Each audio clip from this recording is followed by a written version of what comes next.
You probably thought you'd heard the last of the lawsuit between Kailyn Lowry and Briana DeJesus, didn't you? Oh, how wrong you were.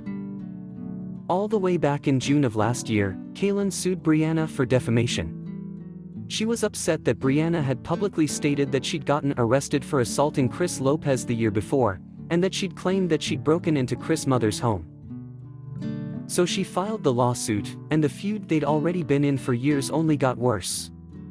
Finally, in April, the legal part of their feud came to an end when the judge dismissed the case, and Kail was ordered to pay Briana's legal fees, which totaled over $100,000. Kailyn was obviously unhappy with the outcome, saying at the time that while she respected the judge's decision, she still insisted what Briana said wasn't true.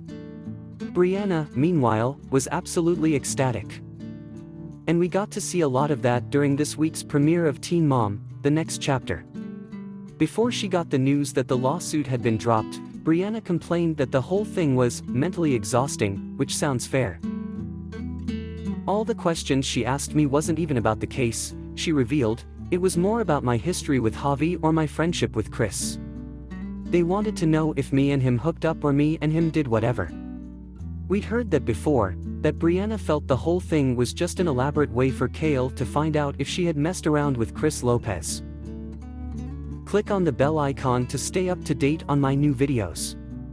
It's a waste, Briana went on. Who wants to spend money on paperwork and lawyers when you can use that? We have kids. Again, fair point. In a later segment, we got to see her learn that the case had been dismissed, and as we said, she was thrilled with the news. The judge ripped everything up and was like, "Endless quo, FCK that bitch," she said. Oh my god, I'm so excited right now, I'm so happy right now, I don't know where to begin, but I F-King won. I F-King won and I'm so happy about it. I won. Then, naturally, came the decision to throw a party to celebrate her big win.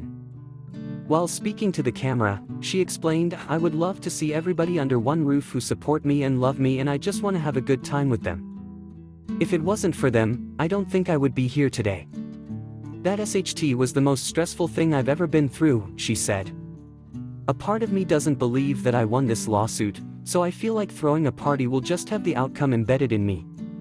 We'll have to wait until next week to see the footage of the party, which will, of course, include the brief return of Jonelle Evans to the Teen Mom franchise. See you then."